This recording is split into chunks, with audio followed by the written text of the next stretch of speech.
RS study में आप सभी का स्वागत है। कक्षा 10वीं एनसीईआरटी गणित में हम अध्याय 3 पढ़ रहे हैं। दोस्तों, आज हम प्रश्नावली 3.3 का प्रश्न क्रमांक तीसरे का छठवां सवाल हल करेंगे। लेकिन अभी तक आपने अगर चैनल को सब्सक्राइब नहीं किया है तो जल्दी से आप सब्सक्राइब कर लीजिएगा। वीडियो को लाइक करें, शेयर करें, कमेंट्स करें। प्रश्न है हमारा, 5 वर्ष बाद जैकब की आयु उसके पुत्र की आयु से 3 गुनी हो जाती है। 5 वर्ष पूर्व जैकब की आयु उसके पुत्र की आयु की 7 गुनी थी। उसकी वर्तमान आयु क्या होगी? तो इस प्रश्न को हमें प्रतिस्थापन विधि से हल करना है और यहाँ पे पहले हमें रैखिक समीकरण बनाना होगा, तब इससे हम आगे हल कर पाएंगे। तो सबसे पहले यहाँ पे जैकब और उसके पुत्र की आयु हमें मान लेना है। ठीक है, तो जैकब की आयु यहाँ पे हम x वर्ष मान लेते हैं और पुत्र की आयु y वर्ष मान लेते हैं। ठीक है, तो फिर क्या कहता है प्रश्न हमारा कि 5 वर्ष बाद जैकब की आयु, तो प्रश्न के अनुसार इसको हमें हल करना है। लिखेंगे यहाँ पे प्रश्न अनुसार। तो प्रश्न अनुसार तो यहाँ पे क्या बात हो रही है कि 5 वर्ष बाद आयु की बात हो रही है। तो लिखेंगे यहाँ पे हम 5 वर्ष बाद। ठीक है, 5 वर्ष बाद, तो 5 वर्ष बाद पहले क्या थी, जैकब की आयु x वर्ष थी, लेकिन 5 वर्ष के बाद कितनी हो जाएगी, x धन 5 हो जाएगी। ठीक है, किसकी आयु, जैकब की आयु। तो परिवर्तन पुत्र की आयु में भी आएगा, तो पुत्र की आयु क्या हो जाएगी, y थी, इसमें 5 जुड़ जाएगा। ठीक है, तो जैकब की आयु यहाँ पे हो जाती है x धन 5 और पुत्र की आयु हो जाती है y धन 5। ठीक है, इतना हो गया। अब प्रश्न कहता है कि 5 वर्ष बाद जैकब की आयु उसके पुत्र की आयु की 3 गुनी हो जाती है। ठीक है, कितनी हो जाती है, 3 गुनी हो जाती है। तो इससे हम लिख सकते हैं कि x धन 5 की होगी किसकी, जैकब की आयु, और पुत्र की आयु कितनी होगी, x धन 5। चूँकि यहाँ हमने बराबर लगाया है इसलिए दोनों की बराबर होना चाहिए। लेकिन क्या कहा गया है कि जैकब की आयु उसके पुत्र की आयु से 3 गुनी है। ठीक है, तो ये जो आयु है इसके 3 गुनी है, मतलब इससे ये 3 गुना बड़ा है। तो यहाँ पे हम 3 का अगर गुणा कर दें तो इसके ये बराबर हो जाएगा। तो इससे हम हल कर लेते हैं। तो x धन 5 बराबर यहाँ हो जाएगा 3 बाय धन 3 का गुणा 5 में होगा तो हो जाएगा 15। तो यहाँ पे चर राशि और अचर राशि को हम एक साइड कर लेते हैं। तो यहाँ पे चर राशि क्या है, x है, और यहाँ पे 3y है। तो ये इधर धनात्मक में है, जब इधर आएगी ऋणात्मक में हो जाएगी। यहाँ पे शेष रह जाता है 15, और ये 5 का जब इधर पक्षांतर करेंगे तो ये ऋण में आ जाएगा। तो हमें अब यहाँ पे एक रैखिक समीकरण प्राप्त हो जाएगा, x धन 3y बराबर 10। 15 से हम 5 को हटाएंगे तो 10 बचेगा। इससे हम समीकरण नंबर 1 कर लेना है। ठीक है, फिर प्रश्न क्या कहता है आगे, हमने यहाँ तक इसको भी हल किया। अब यहाँ पे क्या कहता है कि 5 वर्ष पूर्व, देखिए यहाँ 5 वर्ष बाद की बात हो रही थी, यहाँ पे पूर्व की बात हो रही है। तो जब हम 5 वर्ष बाद की बात हो रही थी तो हमने उनकी आयु में धन लगा के 5 जोड़ दिया था। लेकिन अब 5 वर्ष पूर्व की बात हो रही है तो इसमें 5 वर्ष हमको घटा देना है। तो लिखेंगे यहाँ पे 5 वर्ष पूर्व, 5 वर्ष पूर्व।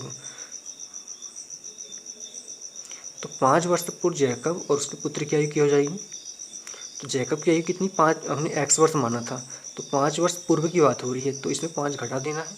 और पुत्र की आयु भी, इसमें भी सॉरी ये बाय था, इसमें 5 वर्ष घटा देना है। ठीक है, तो जब इनकी हम तुलना करेंगे तो x माइनस 5 बराबर y माइनस 5। ठीक है, ये हो जाएगा।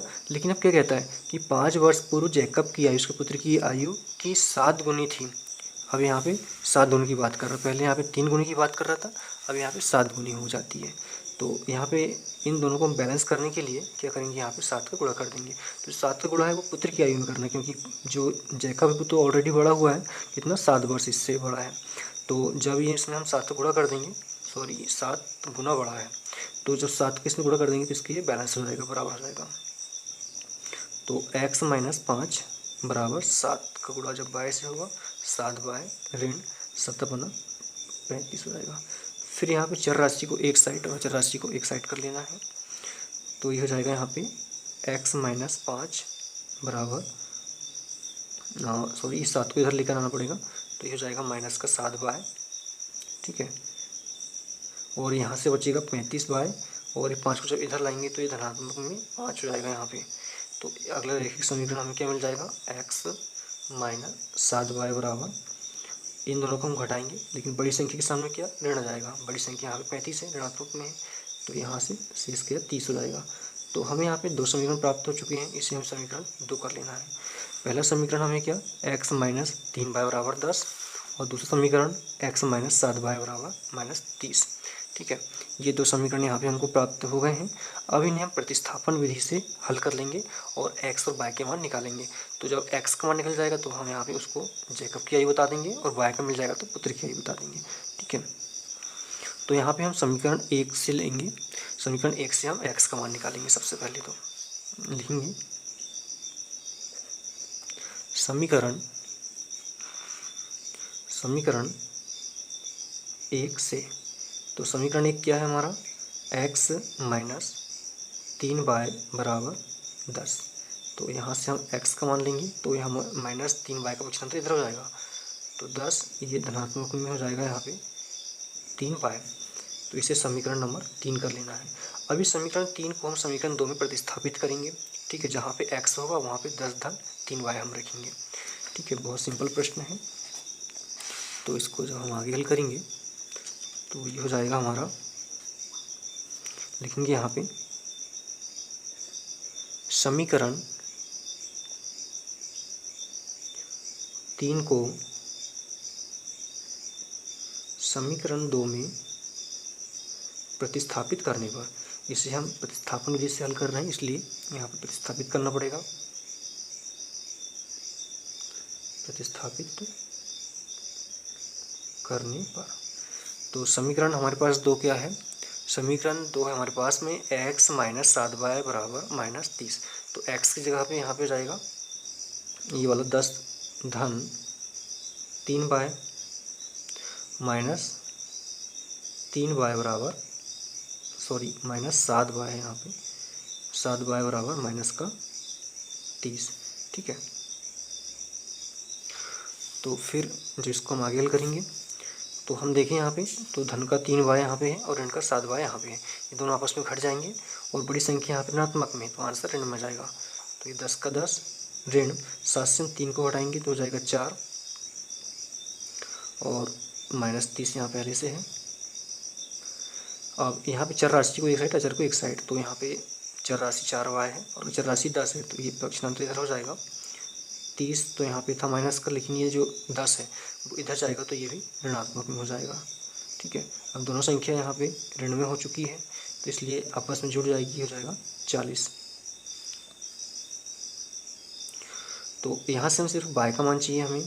पहले तो ये इस माइनस को इस माइनस से काट देते हैं, तो y चाहिए, लेकिन 4 है इधर गुणा में, इधर जाके भाग में हो जाएगा। ठीक है, तो हो जाएगा कितना, 4 एकम 4, 4 एकम 4 0। तो y बराबर हमें क्या मिल जाता है, यहाँ पे 10 मिल जाता है। ठीक है, तो जो कि हमें y बराबर यहाँ पे 10 मिल गया है, तो हम इस y का मान समीकरण 3 में रखेंगे अब।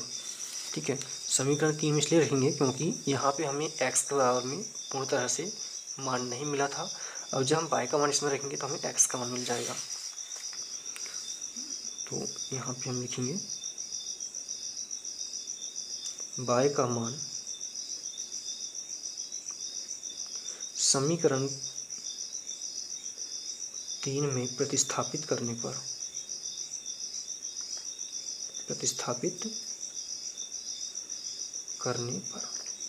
तो समीकरण 3 क्या था हमारे पास में, x बराबर 10 धन 3y था। ठीक है, x जाएगा बराबर 10 का 10 धन 3 का 3 गुणा, अब y के स्थान पे क्या जाएगा, 10 आ जाएगा। तो ये क्या हो जाएगा हमारे पास, 10 धन 30, तो हो जाएगा 40। ठीक है, वर्ष। तो हमने x क्या माना था, जैकब की आयु माना था हमने। ठीक है, यहाँ पे क्या माना था हमने, जैकब की आयु कितनी, x वर्ष। तो x की जगह पे क्या आया हमें, 40 वर्ष। तो लिख सकते हैं कि जैकब की आयु 40 वर्ष तथा पुत्र की आयु कितनी, बाय बराबर 10 मिला था, तो ये हो जाएगी 10 वर्ष, और यही हमारा क्या हो जाएगा, आंसर हो जाएगा।